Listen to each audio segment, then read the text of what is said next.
All right, here we are at another thrilling episode of Create. I was going to say Creative Aria Replay. Well, I'm just flipping. Oh, really? Well, okay, start again. Flipping houses for rookies. I'm stuck back at the thrilling part. I thought they were all thrilling. No, this one's special today. This one's Okay. special. All right. I've been doing too many Creative REI Replay videos, I guess. So, But Uh-huh. no, we're here at Flipping Houses for Rookies today, the podcast number 420. And the title of today's podcast is Top Proven Creative Real Estate Questions. So while I'm reading the description, I strongly, very strongly, in case you didn't get that, suggest that all of our listeners get paper and pencil because you're going to want to write some of these down because some of them are new. Well, here's today's description. It is time for all of our rookies to be aware of the questions that turn sellers into deal makers, so you don't have to know everything about creative real estate deal structuring.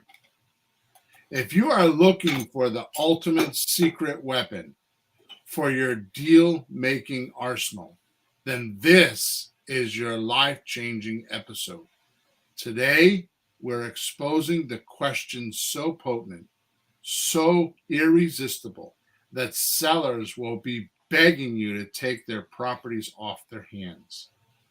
Only because these mind-bending techniques turn sellers into giving you their innermost held strategy advantages they hope and desire. Say goodbye to the days of memorizing scripts and having sellers knock you off the script flow. Today's insightful questions easily reveal seller motivation, desires, and what's needed and wanted to lock up a deal. This is not just another podcast episode. This is your ticket to the big leagues of creative real estate deals. Whether you are a rookie or pro, these simple strategies and how to use them will catapult you into a realm of success you never thought possible. So listen now and transform your real estate game forever. Well, I got my pen. I heard you were making all kinds of noise there. It was I like was trying to be so quiet. Boy, these microphones are real sensitive. They are, but that's okay. Emma will deal with it. So here we go. Let's do our housekeeping type activity first. So thank you very much for being here and supporting us by listening. Make sure you subscribe to us, you like to us, and you leave a comment. Like to us. Did you get that? Like us. I did. I wasn't going to say anything, though. It's kind of funny because I've been recording private podcasts. So I go back and edit myself, and it's kind of funny how I talk. Well, we understand the important parts. That's the I guess. You can tell that my education's not. Anyway, so please subscribe, please like us, and please leave a comment wherever you're watching or listening to us. We live stream this every Thursday morning, 9:30 a.m. Eastern Standard Time, and we live stream to two YouTube channels. One is Creative REI Reply. The other is Flipping Houses for Rookies. So when you go on YouTube, you can type in either one of those, and we will be there. The other two are LinkedIn and Facebook. So if you go to any one of them platforms, you can type questions in wherever they allow you to type during the podcast, as long as they pertain to the podcast. If they don't pertain to the podcast, we prefer you go over to flippinghousesforrookies.com, and top right-hand side of the page is a support ticket. You can send Peter I support questions if they are private. If you want to be part of our little mastermind group, then you can go to WhatsApp Messenger, and we will get you into the group. Just type in, WhatsApp Messenger. The group is called Let's Talk Real Estate. Mm-hmm. Good morning, Chris. Chris says good morning to Pete and Bill. Hey, Chris. How are you today? So, yeah, the last thing I want to say is that today's episode, I strongly suggest you have paper and pencil because I am going to just give raw questions today, and I think you should write them down. Some of these questions are not written anywhere. I don't know what happened to me during this podcast, and I have a little bit of a surprise towards the end. I think it's a surprise. It's what I call new technology. That I've been writing a lot lately, and it's been amazing. I have no idea what's going on. I told my friend, or our friend Jay, he said, "What are you doing?" He called me the other day. He said, "What are you doing?" I said, "I don't know, man. I've been just writing, and I got a lot of creative stuff happening." He said, "Well, that's good." I said, "Nah, not really. It's like water. Not enough is not good, and too much is bad." Oh my. So, anyways. All right, so here we go. Now that we're through all of that stuff, 6 minutes later, start of podcast. Go. As they say, Pete, ask and you shall receive. Right? This is true. This is especially true when poking around with a seller looking for their innermost important why, quotation, why that. Let me figure out what I'm doing here. I could have jumped into it without checking things out. Their innermost important. Oh, their innermost important why, quote unquote, right? Like, what's the reason why? Yeah. That we tend to throw around so carelessly when we call it motivation. So we always say, find a motivated seller. Well, what the heck is a motivated seller? And I defined it multiple ways. But today we are going to help you figure out A, if they're motivated, and B, exactly bullseye when they are. And I don't think I've ever done that before. Okay, so, no, we certainly have tried, but it can only get more refined, right? Yeah. So basically, a motivated seller is someone that says yes more than they say no to your ideas, right?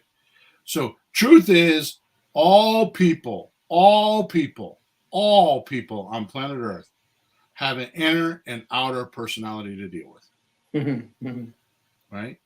Inner meaning that they really feel or act that way chronically. In other words, over time or over a length of period. It's like their true personality. Yeah. Underneath it all, that's the way they are. They can flip a little up, a little down, act this, act that. But when you dig in, there's something that's kind of always there, at least for a long time. Maybe down the road, something might shift, but nah. Right now, that's what you get. My sisters used to do this with my mom. Wow. My mom would be blah, blah, blah, blah, blah, blah, blah, blah. And then she'll say, bam, there it is. And then my sister would go, there's Judy. It's kind of funny. So I think it's funny. That's the first time I heard your mother's name except Mom. It's Judy. I never knew that. Oh, really? Judith Ann, yeah. Chris says, I have a quick question I've been meaning to ask. Do you use a service company to collect and make payments for you? Seems like it would get overwhelming. Yeah. So, that's not really part of the podcast, but I can answer the question real quick, Chris, because you're here every week. I use apartments.com. Apartments.com. You can also use avail.com. Both of them do a great job. Okay. All right. So truth is, people have an inner and outer personality. The inner one is the chronic one, like who they are, where they really live, like their true, real feelings. Which they're not telling you, right? Right. The ones they're not telling you. Right. And isn't that a big piece of the puzzle? Because that's the stuff you don't know, what's really going on inside, right? Yeah. Then the outer personality is the acute or shorter term or social personality. So they believe that others will think better of them. Oh.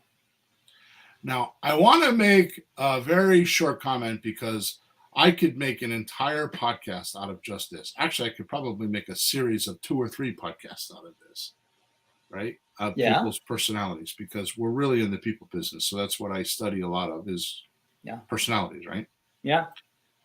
But the point that I want to make here is that the inner personality of where somebody lives chronically, right, Yeah. isn't always true. Mm-hmm. Right? Like, for example, you could have a subconscious mind that is storing false data because it thinks it's going to help you survive later on if it hangs on to this piece of information. You know, like if you were to stub your toe and it hurts your toe on a brick, then your mind is going to say, "Oh, bricks are dangerous because it hurt." Mm-hmm. Right? And later on, that piece of information about bricks being hurtful is not really true. Sure. Right. Sure. So what I want to say is the innermost personality of someone is not even really their own personality. It's something they have created over time, thinking consciously or subconsciously that it's going to help you or help them. Yeah. Right. Yeah. Which then means their social personality is something that they feel like others should think of them. Mm-hmm. Right. It's what they want us to think about them. Sure. Right. Sure. So it's kind of like the little bit, you know, the plus size woman wearing clothes, making her thinking that others will think she's thinner. Mm-hmm. Right. Like a person using fancy words, $10 words, so you think they're smart. You know, that kind of stuff. Right. Yeah. Yeah. Right. So this means that to do deals, we need to pierce this social valence or social veneer and find out what the seller is really thinking. You got to get through that social veneer, that social acute attitude, right? Mm-hmm. And get through their comfortableness and your comfortableness. Yeah, they're not willing to. Want to hear Pete's analogy for the day? Sure. It's like you're holding like your cards in your hand, like you're playing a game. You have cards in your hand, and you put the ones down that you're willing for people to know you have, and you're hanging on to the other ones you don't want them to know you have. And we're trying to find out what's in their hand. Right. You know, you call that playing your hands close to your chest, right? Right.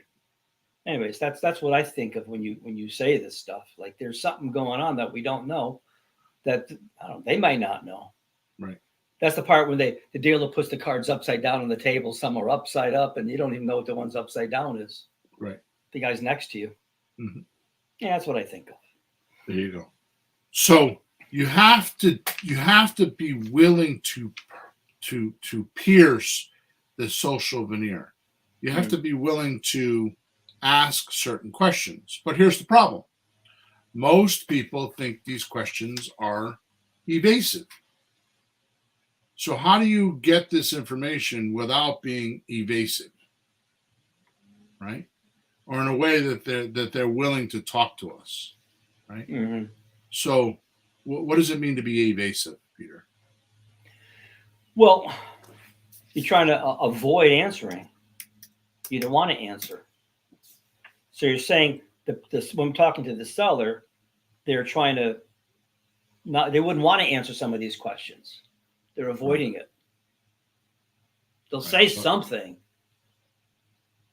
but they may not be the truth. So you ask a question, they'll say blah blah blah, and it's not really what they're thinking. Oh, I can't tell them that. If I tell them that, then they'll know something about me and take advantage of me and get my house for cheaper and blah blah blah. Right. I got to keep up my front. Yeah. So you want to be able to penetrate and get to the inner personality. Mm-hmm. Right. Yep. So, but some people have trouble with confronting that. Like here's a couple examples. Mm-hmm. Peter, how much a year do you make? Peter, how Oh, many? oh, Peter, how many? I'm just going to give you. You don't have to answer. yeah, yeah, right. Peter, how many times do you and your wife have sex? Peter, how many girlfriends have you had in your life? Peter, how Mm-hmm. much money do you have in your bank? Peter, how Mm, much is your mortgage payment? How yeah. much do you pay for groceries every week? Right? Like these are considered in today's social environment, Mm-hmm. like, Personal. yeah. And Some are, but some really aren't. I guess invasive is a better word. Invasive. Okay, yeah. Yeah. Like Well, they're we think they think we're being invasive, so they try to be evasive. That's how it works. That's Okay. right. That's right. Okay. All right. So when you do this correctly, each and every time we reveal the reason or reasons the seller is acting or behaving in a particular way. So what I'm going to do today is give you uh, the word I'm using. Maybe hopefully not too big a words today. Colloquial. Mm. So what does colloquial mean?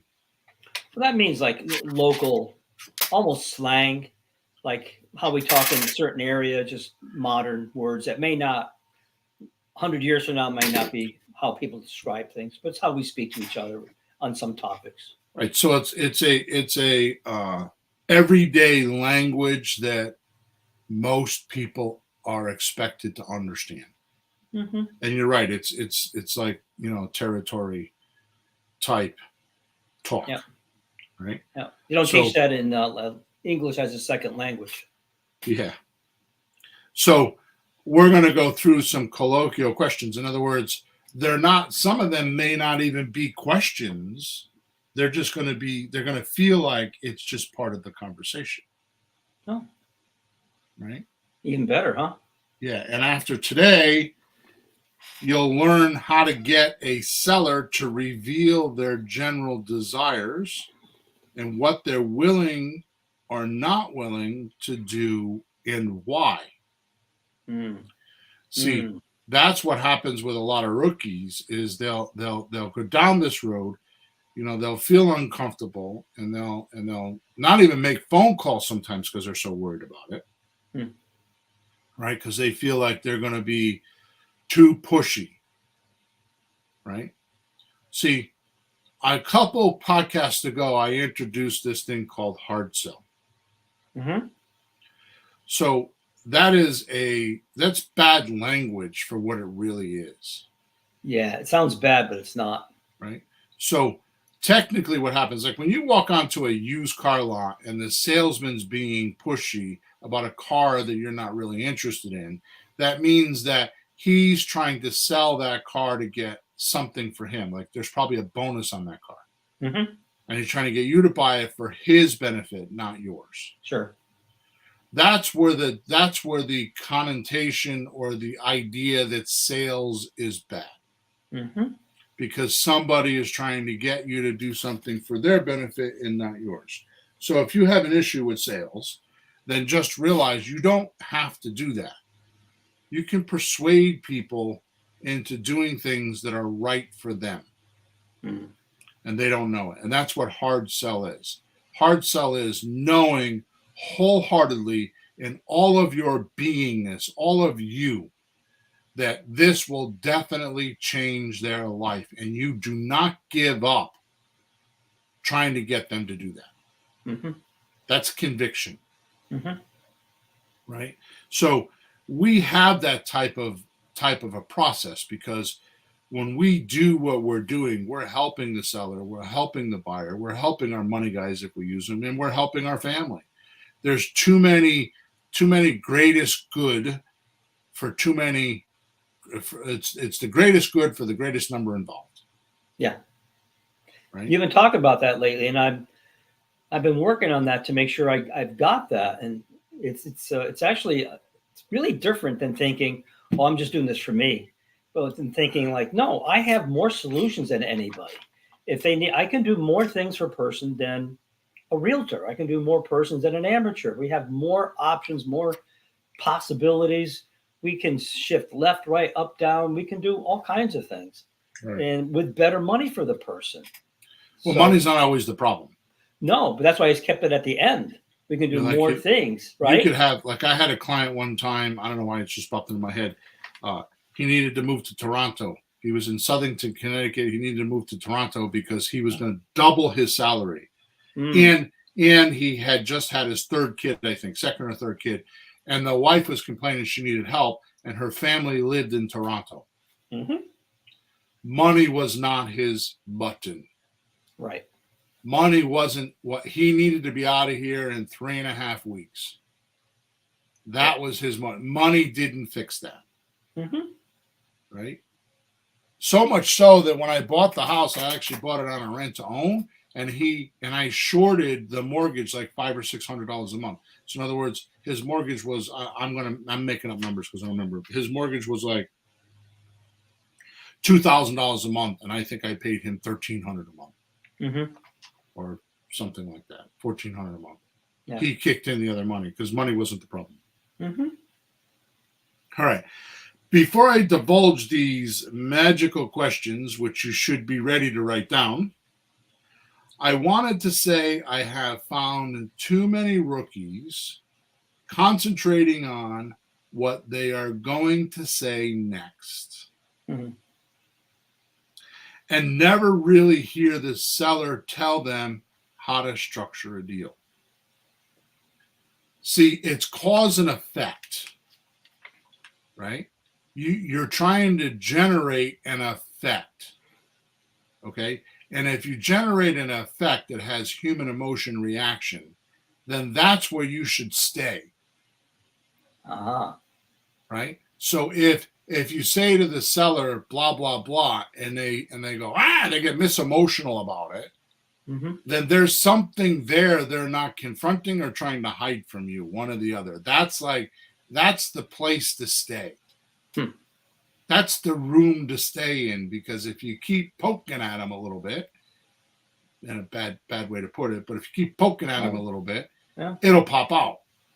But we're told not to do that. Like, oh, sorry, I offended you. Oh, I'm sorry. That's why these questions are going to be so good, because it's going to do it for you, right? But my point is that the entrepreneurs that are listening to us spend too much time trying to get the words perfect and the script perfect. And I got to tell you, when I'm coaching somebody, and I can talk about this for, oh my God, endless amount of time. The number one thing that happens when I get a coaching client that I'm working with scripts on is the flow of the script. What question do I ask first? What do I ask second? What do I ask third? What happens when they say this? How do I handle that? It's like the flow. And they're so wrapped up into that flow of the script that they miss the point of the questions.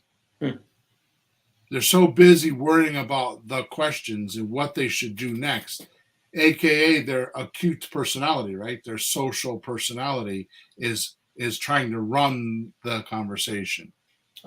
Instead of just being who they are, somebody that cares about their seller and wants to help them. And I promise you, doing it this way is a very big mistake, and leaves the rookie thinking they need to study every possible type of creative deal structure, plus how to handle all the seller's objections, stalls, and resistance. They feel like before they pick the phone up, that 4-ton phone, right? That 450,000 pound phone, right? Before they could pick it up, they have to know all these things. They got to know everything possible so that they don't feel like they're being amateur and can't answer the questions. And then they never make a phone call. Right? But today, if you use the questions I'm about to give you, the seller will start giving you their offer as they answer, if you really listen to the answers. Now, I'm not going to tell you my story of why this is coming about, because I think we don't have enough time. But I will tell you that I used to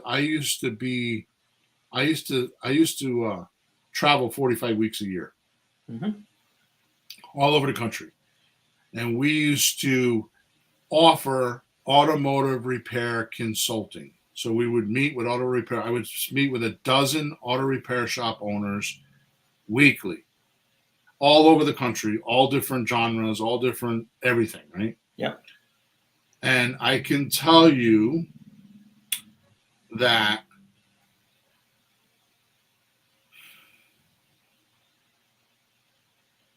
I kind of lost my train of thought. I could tell you that it's interesting. Let me get my mind. Let me get my. I had it perfectly and then I lost it.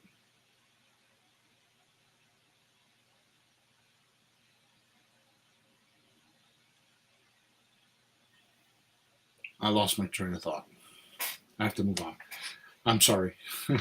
Okay. It'll be back. I think my only point is that if you don't find out what's occurring with them, then you're not going to be able to help them, right? Yeah.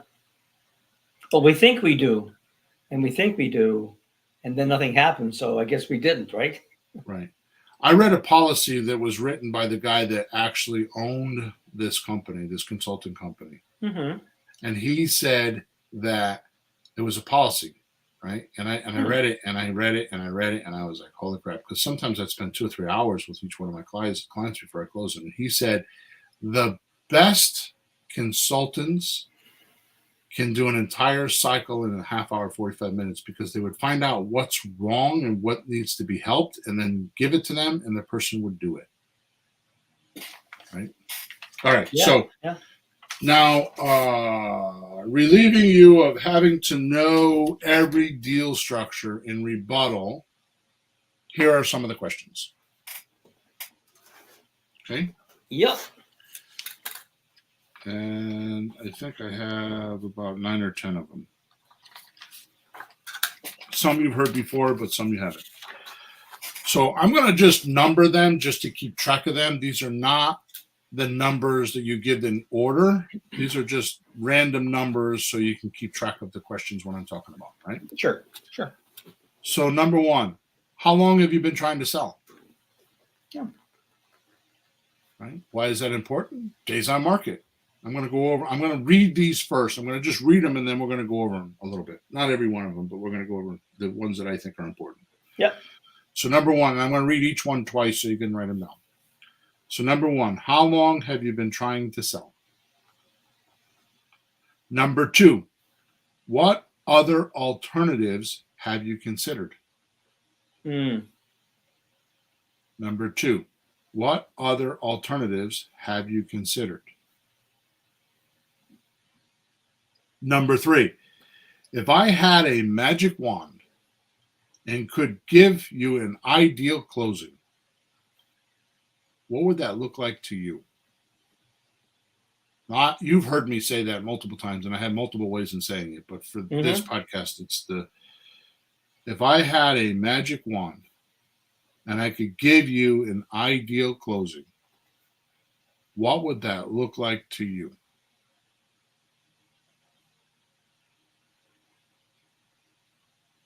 Number 4, in parentheses, if they need all cash.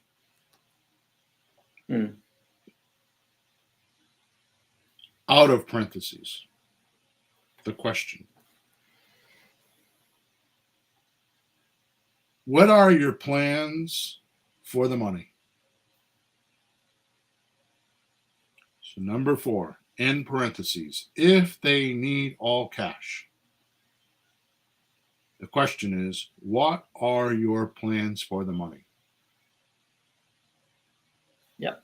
Number 5, if you were a buyer or an investor, would you buy this deal? Mm-hmm. I think that's one of my favorite questions. I've seen you do that. Because they're doing something ridiculous, and you go, what the hell? Would you do that? Right. And then you need to ask why or why not. So number 5 is if you were a buyer or an investor, depending on the property, if you were a buyer or an investor, would you buy this deal? Question mark. Why or why not? Mm-hmm. Number 6, is there anything about this property I won't like? And you expect them to answer that one? Wow. Yeah. They won't want to lie to you. 80% of the population won't want to lie to you. Yeah. 20% won't. They don't care. They'll lie to you. Yeah. But 80%, 85% won't. They're social personalities. Right, so say it again. Yeah. Number 6, is there anything about this property I won't like? Mm-hmm.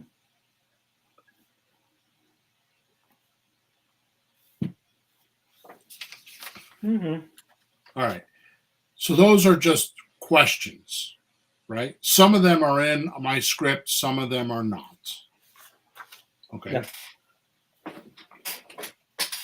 All right. Now, here are some test closing questions. Oh. Test closing questions to help you structure a deal. Now, the slang for this or the crudeness of these questions, what they are, is what I speak of taking their temperature. Right. Finding out where they're at. Are they hot or cold? Yep. Right?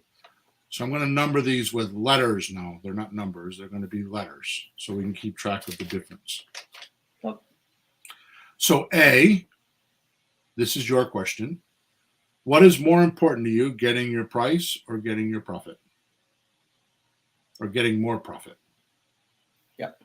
So A is, what is more important to you, getting your price or getting more profit?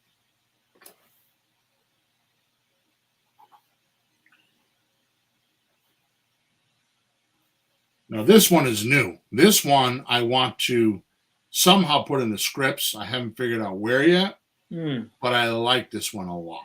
I like this one a lot. We need to do this. In fact, I am requiring you, Peter, when you're talking to my leads, do this on every single call. Cool. Every single seller, every single call. All right. Bar none. I don't care who they are. And I haven't heard this either? Nope. Wow. All right. B, by the way, when would you like me to make you a written offer? Wow. B, by the way, when would you like me to make you a written offer? That's interesting. Yeah. Well, I've been trying to not jump the gun when I talk to people about anything, any business type thing, especially this. Because if you jump ahead, you lose them. So I've been trying to find what's all the little increments along the way, including like asking them like anything, like, can we talk about this? Can we talk about that? Not like, well, I'm going to send you an offer. What if they don't want you to send an offer? Right. What if they don't want you to, you really, wouldn't it be incredibly intelligent to ask them, can I ask you about this? Can I ask you about that? When would you like me? And get their agreement on every step of the way. So that's really crazy good in that respect. Otherwise, you do something that they don't want you to do. That's the only reason somebody would ghost you if you did something. So if you ask their permission or agreement, then you do it. How are they going to get mad? Right. So it's really very clever. Yeah, it is actually. And there's a specific reason why I'm doing it, which we'll talk about later. Okay. Right? Because I just made an agreement with one of my coaching clients to start making offers for us. Okay. So the question is, B, by the way, when would you like me to make you a written offer? C, when did you want to close by? We used to use this on the old Ron LeGrand scripts with Pat Live and stopped using them, right? Yeah. Now that question is a dual question. Oh. So I put C, when did you want to close by? Mm-hmm. If they're living in the property, it would be, when did you want to move by? Yeah. Yeah, it used to say move by, but then it would be a landlord. He's not moving, so it's a sell. Right. They're not living in it. They're selling, they're not moving. So you could use close by for anybody because even a person living in it would give you an answer, right? Yeah, That right there is going to give you the motivation. But we're going to come to that in a minute. sure. D, in parentheses, if there is no equity. Mm. D, in parentheses, if there is no equity. Would you be willing to sell that for what you owe on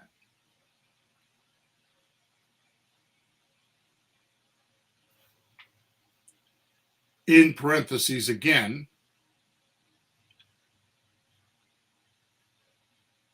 if no, ask how much do they want in their pocket and negotiate that amount, not the price. Yep. If no, ask how much do they want in their pocket and negotiate that amount, not the price. So from the top. Yeah. D, in parentheses, if there is no equity, the question would be, would you be willing to sell for what you owe on it? In parentheses again, if no, ask how much do they want in their pocket and negotiate that amount, not the price. Yeah.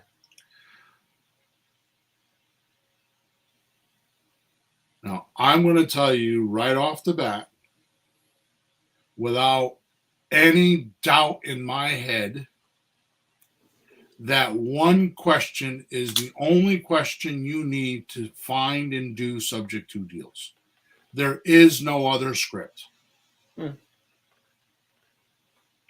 then to follow up on that, because I didn't put this in the script, I'm just going to talk about it now. What happens with most rookies when they're looking for a subject to deal is they go into this whole dissertation or explanation about how a subject to deal works. The follow-up to this is, okay, so you're willing to sell for what you owe on it. They don't want any money. Here's how it works, which is very important, though that's another statement. Yeah. Here's how it works. We're going to take the property out of your name and put it into a trust, and we are going to manage the trust. So technically, the mortgage stays in your name, and the deed is in a trust that we manage. Simple as that. Yeah. Okay. Yep. Moving on with our questions. E. Now this, Peter, I read this about several weeks ago, and I forgot to tell you about this. This question is not, this is not my question, by the way. I forgot where I got it from, but it's not mine. So E, in parentheses, if they are behind on payments. Right? So E, in parentheses, if they are behind on payments. Yeah. The question is, would you be interested in I'm going to give that to you again. Would you be interested in me making up your past payments, taking over the property, and keep improving your credit? It's the keep improving your credit that is new to me. Huh. So E, I'll say it again, E, in parentheses, if they are behind in payments, would you be interested in me making up your past payments, taking over the property, and keep improving your credit?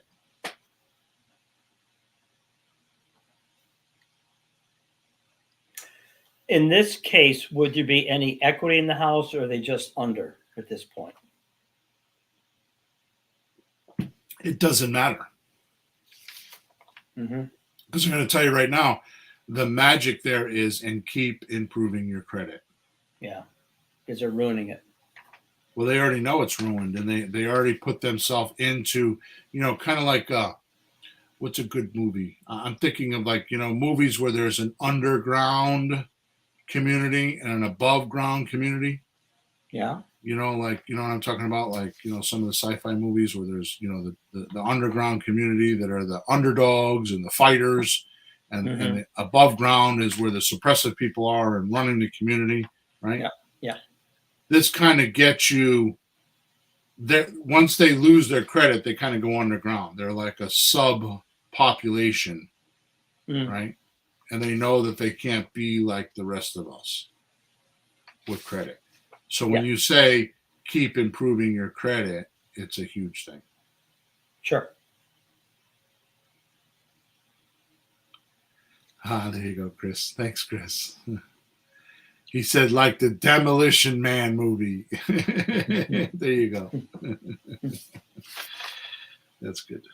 All right. Now, I promise if you dabble around with these questions without any real order to them, you will minimally, and I'm going to cover some points here, you'll minimally know from question C, when did you want to close, buy, or move by, their motivation. I've asked that question, and it's like October of one year, and they'll say, "Oh, I don't know. I want to stay till June of next year. I want my granddaughter to graduate from this school. I don't want to take them out of a school." Sure. Or it'll be May, and they'll be like, "I don't know, Christmas. I want my family to have one more Christmas in the house." Right? Sure. So obviously, the longer it is, the less motivated they are. Yeah, the longer it is, the more solutions there could be. And the shorter it is, like you're running out of options. And I don't mean the real estate term. If it's like your 3.5 week guy, the couple we had for 6 weeks, there's not too many options. Too many choices. Yeah, choices. Too many choices. Yeah. Yeah, not to confuse with our option. Yeah, because some things take a long time. Right. Realtors can take a long time. So I know that I have tried to convert these people, these longer term people, by saying, how about if we do the paperwork now and you stay until blah? Yeah. And I try to lock the deals up. That works probably 1 or 2 times out of 10. Yeah. It's not a good solution, which is why I don't talk about it much, but it is a way to do it.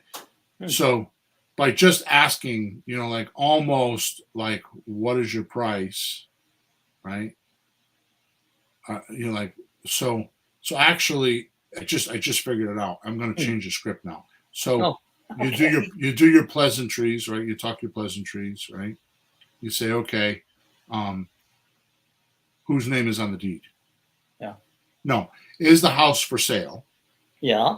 Still for sale, because you want to make sure you didn't sell it to 5 minutes before you got there. Whose name is on the deed? Then you could ask, when did you want to move by? Yeah. And then you could say, what's the price? What's your price? That'd be a perfect place to put that. In fact, I'm going to go change that this afternoon in the script. I didn't think of that till just now. Yep. All right. Then by number 1, how long have you seen? I'm sorry. By number 1, how long have you been trying to sell? Right? Right. That'll tell you their struggle.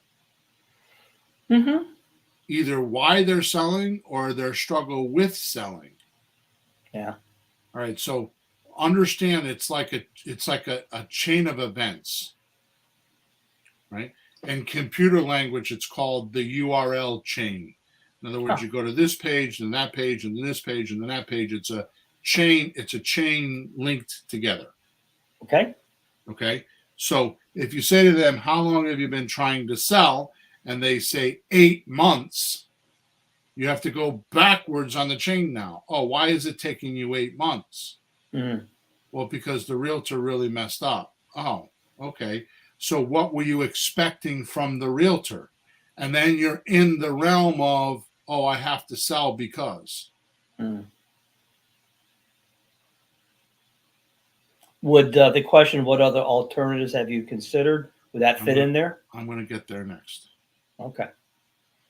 Right. Because these aren't necessarily, are these in sequence or just when it Just just you can use when them it's whenever. appropriate? Yeah. Yeah. Yeah, I've been thinking of that, like just some questions that would fit whenever you needed them to. Right. Because sometimes we have trouble making a script that goes in sequence because it can't.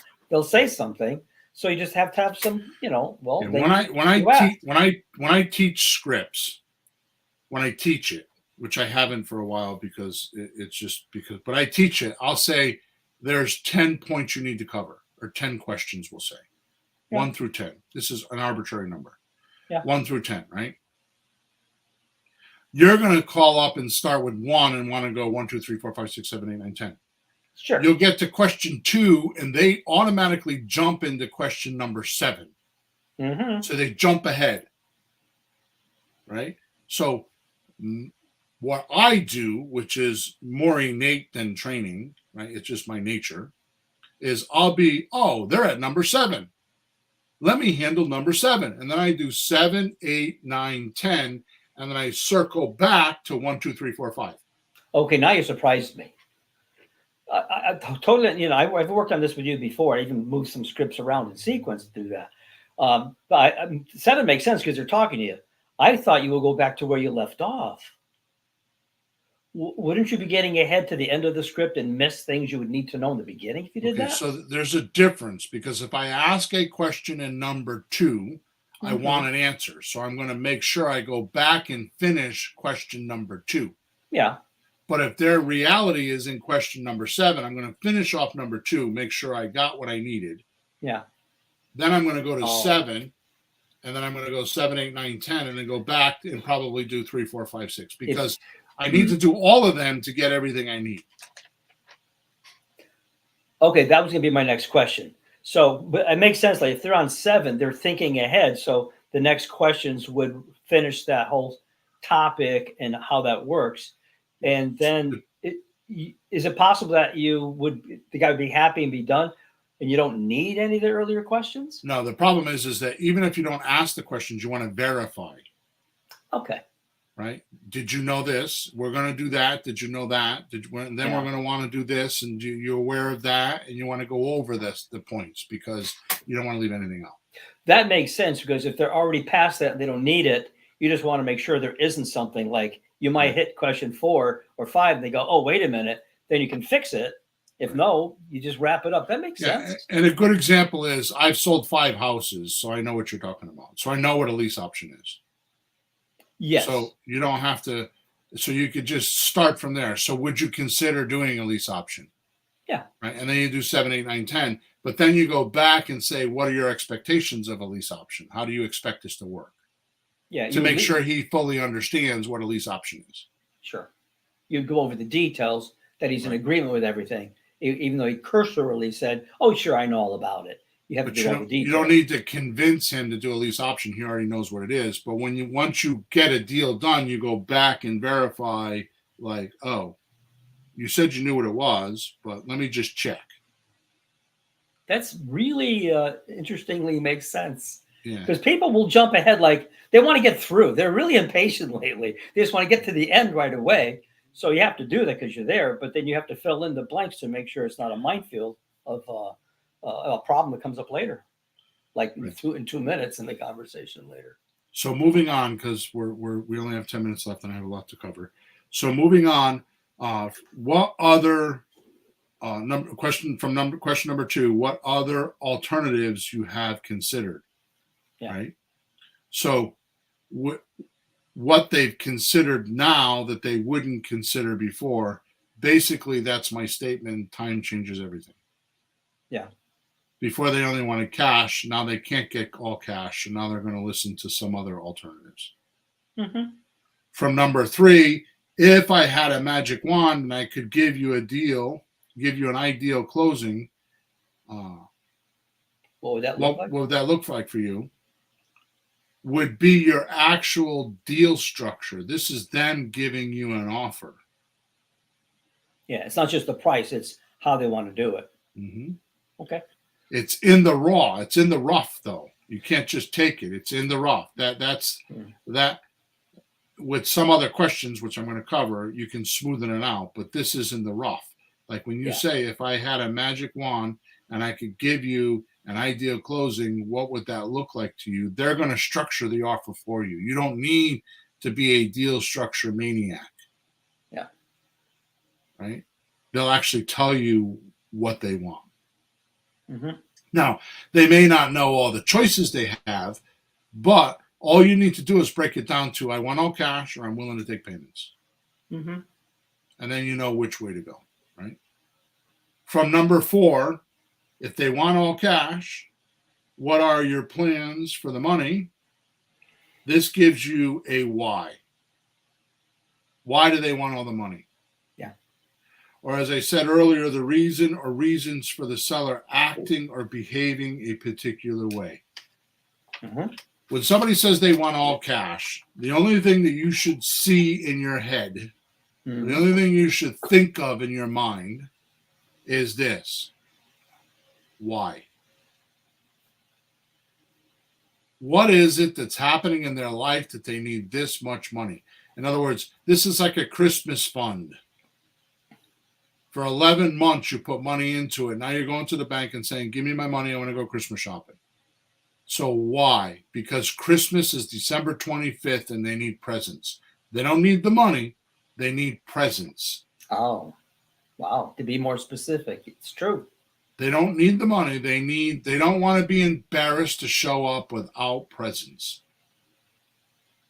So when they say, I want all cash, you need to find out what are they going to do with the cash and what will they feel like if they didn't have it. Mm-hmm. Yeah.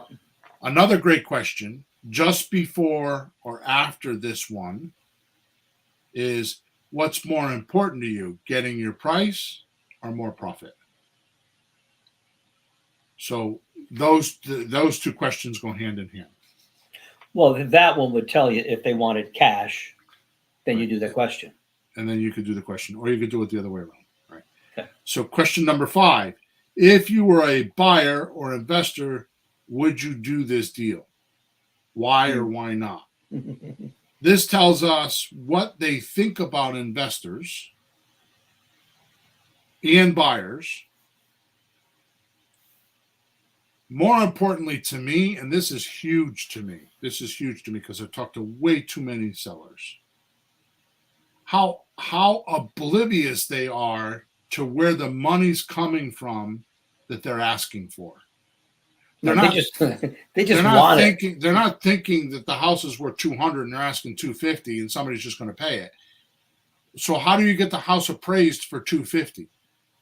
So the bank will lend on it or find that cash buyer. And why would that person that has $250,000 in cash want to buy that property and pay over $50,000? Because if they have $250,000 in cash, they're savvy with money and they're not going to overpay by 50 grand. Mm-hmm. Sure. It's like a little peephole into their mind, right? And it gives you their core personality. They're being greedy. Yeah, you look at the deck of cards they have in their hand. You know what you pull out? The Joker. Yeah, there you go. Sorry, I couldn't resist. I've talked to people like, how much you want for your condo? $1 million. Okay, I'll be right there with the check. Yeah. Yikes. So the question is if you got the $1 million, what would you do with it? Yeah. Right. From question number 6, is there anything about the property I won't like? Tells us what they're trying to hide from us. Like I said, with about 80 or 85% of the people. Yeah. More importantly, this is what I talk about. So I think out of all the podcasts I've done about objection, stalls, and resistance, I think in scripting, this is the best. Mm-hmm. Because I'm just giving it to you direct as if I'm just talking to you and I'm coaching you. Yeah. But I think if you use these questions in conversational manner, you will get the right answers from the sellers and you'll really find out what's going on, and they will make you an offer. With these questions, they will make you an offer. Mm-hmm. All right, so here's what I was telling you. Here's my new technology. So realize these questions are designed for taking money out of real estate and not putting money into real estate. Granted. So this is my motto, right? How do you take money out of real estate and not put money into real estate? And if you know how to do it, it's magical. 99% of real estate transactions are not done that way. Probably, yeah. Let me explain. Most don't realize there's two types of flipping, right? Yeah. I used to discuss this as flipping ugly or pretty houses. Yeah. But I have noticed it's not really that way. It's more like this. There's two ways of flipping real estate. One, you're flipping one is flipping real estate, the property. Yep. Right. We're going to call that FREP, F-R-E-P, flipping real estate property. Okay. I didn't say property the first time. So we're flipping real estate property. The property itself. Right. Number two, we're flipping real estate documents. Well, I'm glad you didn't say paperwork. Yeah. It would have came out the same. I'm sorry. I thought you were going to say paperwork, but you have to say documents. And we call that Fred. And that's a real word. Yeah. Fred. So you're either doing one or the other. We're flipping real estate property, which is all about the property, or we're flipping real estate documents, which is what we teach, which is Fred. Now recognize that both of these are done with the intention of immediately selling for our profit. So flipping real estate property, well, let me just keep reading because I covered it all here. So you understand? So now realize that both of these are done with the intention of immediately selling with or for profit. I'm only confused because in Fred, aren't we holding property, not immediately selling it? We're selling it, no, because we sell it on rent to own, and I'm going to cover this. Okay. But with the flipping real estate property, the FREP, you will need discounts, and the only way to add value is usually with renovations. Right. And it's a slow payday. Yeah. Because you have to buy, close, renovate, sell, close, profit. Sure. It's a slow payday, months minimally. Yep. Okay. So the only, well, anyways, and this is mostly because it's all about location and condition for the buyers and the money lenders. Now, when I say when I say real estate's made to take money out of it, not put money into it, it's because the money's already in the deal. And when we're doing FREP and we're doing flipping real estate properties, we're actually replacing that loan. Right? And that's what the realtor system does, is they're constantly looking for new money. Right. The old mortgage gets paid off, new one takes over. Yeah. Too often, creative real estate rookies fall short on the creative aspect by not being curious enough to dig into how much value the seller could get by not taking all cash now to replace the money already in the deal. The seller went through the process of funding the deal when they bought it, All you need to do now is concentrate on giving the seller so much value they can't say no to you. And when you start doing this, sellers will start realizing they are getting up to 6 profits instead of 1 profit with the Fred. Mm-hmm. Minus, of course, closing costs when selling for all cash. So if they sell for all cash, which is the FREP, flipping real estate property, right? It's all about appraisals and it's all about the money line. So in other words, the closing is dependent on 6 or 7 other professionals to say whether you can or can't buy this property, which is bankers, insurance guys, appraisals, right? Inspectors, realtors, title guys. All those people have to say yes or no. There's too many places for you to have a deal fall apart. When we do Fred and we just flip the documents, the deal's already done. All we're doing is changing the owner. We're changing who's going to control these documents. Everything else is done for you. So why do all that work all over again? Right? When you do Fred deals, flipping real estate docs, we can offer up to 70% more money, right? Yep. Right? Profits with higher prices, which is more equity for the seller. Monthly cash flow, principal pay down, depreciation, appreciation, things like loan interest tax deductions, etc. There's 5 or 6 different. In fact, we did that. I should have went and looked at the podcast. If you did a subject to deal, there was like 20 profit centers. Right? Remember we did that a long time ago? Yeah.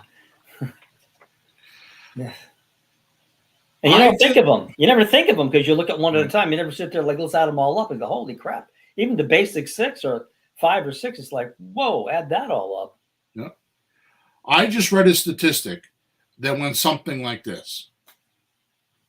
About 77% of investors with at least $1 million in assets own real estate.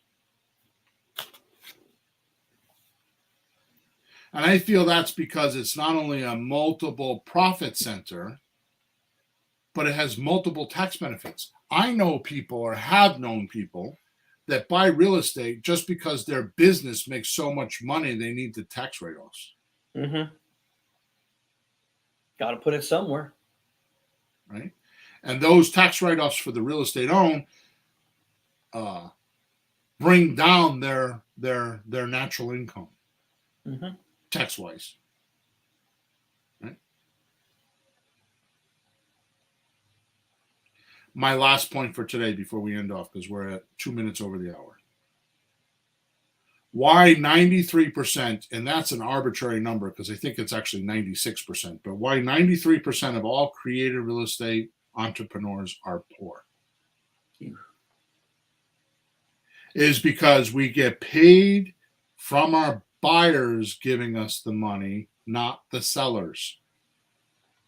We spend too much time trying to handle sellers, studying creative real estate strategies. We spend, sometimes I've met people doing this for decades, trying to figure out what to do with the seller.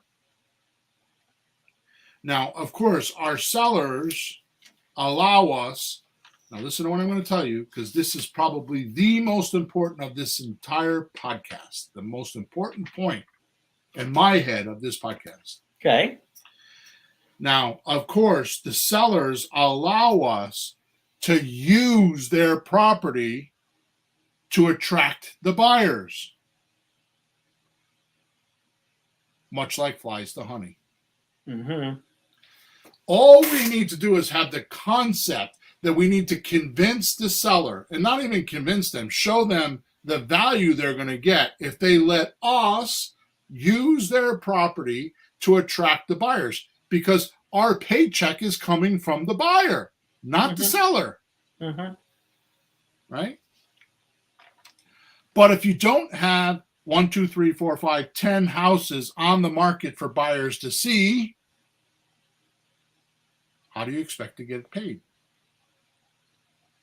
Which is why we were talking about, I think, in episode 414, I don't remember which one it was, a couple episodes ago, the Zelter system.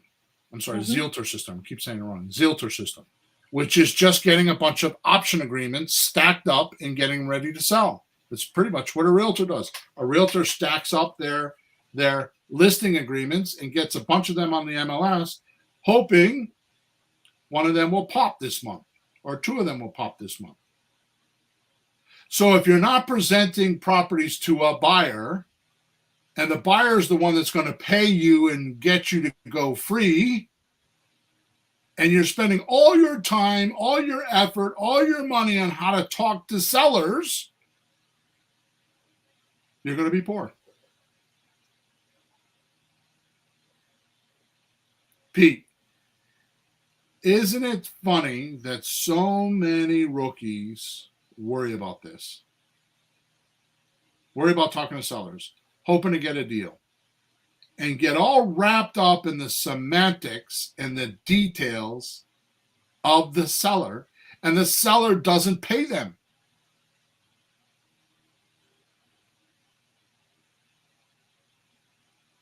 And what happens is they never get a property to present to buyers who will crack open their wallet and pay our rookies handsomely. Which is why we did podcast number 419, two best creative real estate strategies for rookies today. Podcast number 414, two best creative real estate strategies for rookies today. You should listen to it again if you've listened to it before after today's podcast. There we talked a lot about how to get deals quickly and without resistance, so you can start building a massive buyers list, along with monthly chunks of dough. So in today's description, I put a link on how you could buy seller leads for $1.99 each and get us to work those leads for you so you don't have to do it. All you need to do is talk to sellers and use these questions I give you today and just start doing some of these deals. What I'm trying to do, Peter, and I keep telling you that these podcasts, after 400 of them, I had this realization that the podcast isn't trying to get you to do anything different. We're trying to get your thinking to change. Yeah. Right? Yeah. And what I'm trying to implement right now is that in this environment, especially where prices are overpriced and where houses days on market are short term, like they sell quick. There's no reason why you can't sign an option agreement with a seller on whatever they're asking, right? Yep. Put it on the market. We showed you how to do that in podcast number. Let me get my book here. Podcast number 414, right? We gave you 101 ways to sell a house. So you bring it to the market. Bringing it to market is presenting the house so buyers can come and look at it. So does it matter if you get an option agreement with someone that and don't sell it? Does it matter? Yeah. Well, yeah, it does matter. It absolutely does matter if that's the only deal you have. Yeah, you're right. Well, but if you've got 6 or 7 or 8 of them on the market, you don't care. It's like you're just waiting to see which one pops. So let me say, in spite of all the podcasts we did, and you said that, and me thinking it in my head, you helped me last week directly with one specific deal. I won't go into details, but I was looking at one deal. Should I do it or not? And I had some just like, well, I don't know if I can. I can't. It has this problem or that problem. I'm thinking yes or no. And then it's like, doesn't matter. Just throw it out there. Right. Don't worry about the problem. If figure it out later, or just don't worry about it, or don't sell it. What do the realtors do? Throw it on the market, see what happens. Realtor does the same thing. So it's either going to, so here's your choice. Here's your choice. Here's your choice. You should think when you're on the phone with a seller, if I don't do this deal, an option deal, and get it under contract with the seller, the next choice they have is go to a realtor, and the realtor is going to make the 5%, not me. Yeah. I'm giving the realtor 5% of my money. Yeah. By not doing it. Because minimally, if you just make 5%, just like the realtor, which is bare minimum. I mean, 5% on a $200,000 house is how much? 10 grand. Yeah. How much is it on a $300,000 house? 15 grand. Yeah. Yeah. How much is it on a $500,000 house? 20 grand. Right. Oh yeah. By the way, the $500,000 house is just as easy to sell as the $100,000 house. Yeah. So if you're living in an area where there's $800,000 houses, you should be doing this like knocking bricks, knocking sticks down, I should say. Mm-hmm. Right. Anyways, that helped me not to overthink. Like, can I? Can't I? And I'm not a big nervous Nelly. I don't like doing a crappy job. But it's like, just do it and then make it work as you go along, or not. Like anybody else does. And it's going to teach you all the things that we talk about in 420 podcasts. Mm-hmm. Because it's going to force you to do it. Mm-hmm. And if you blow the deal up and it goes crappy, so what? You put $100 down for a deposit, option consideration deposit, and yeah, the seller might be pissed off at you, but you probably don't even know them. And if you're doing virtual deals, they're 1,000 miles away from you. What do you care? Yeah, but they understand if something doesn't work because they lived through it. They know it. They know it happened. Like I'm just saying that's the worst that can happen. Yeah, but they don't even. The point is that the money comes from the buyer. So you need to present. This is like having a used car lot with a 2-acre parking lot and 5 cars on it. Mm-hmm. Remember in COVID, that's how it was. Yeah. Used car lots had 5 cars on them. How could they make money with 5 cars? Yep. You walk They're into supposed to supermarket, empty shelves. Right, exactly. Right. So how are you expecting to make money when your grocery store has empty shelves? Merchandise. So you don't need to interrogate the question. You don't need to get a bunch of equity. I promise you, if you do these questions I talk about today and some of the other scripts that we've talked about, I promise you, if you talk to enough people and just expect to get an option agreement at the very other deals will fall in your lap and you will make those equity deals. See, what's happened to the creative real estate industry, right, is first of all, nobody's designated the difference between what does a realtor do and what do we do. A realtor flips real estate property, right? Yep. They get new money. We're going to cover this in podcast 421. The next podcast, we're going to cover this in detail. Yeah. We don't have to do that. The money's already in the deal. We're flipping real estate documents that control the property.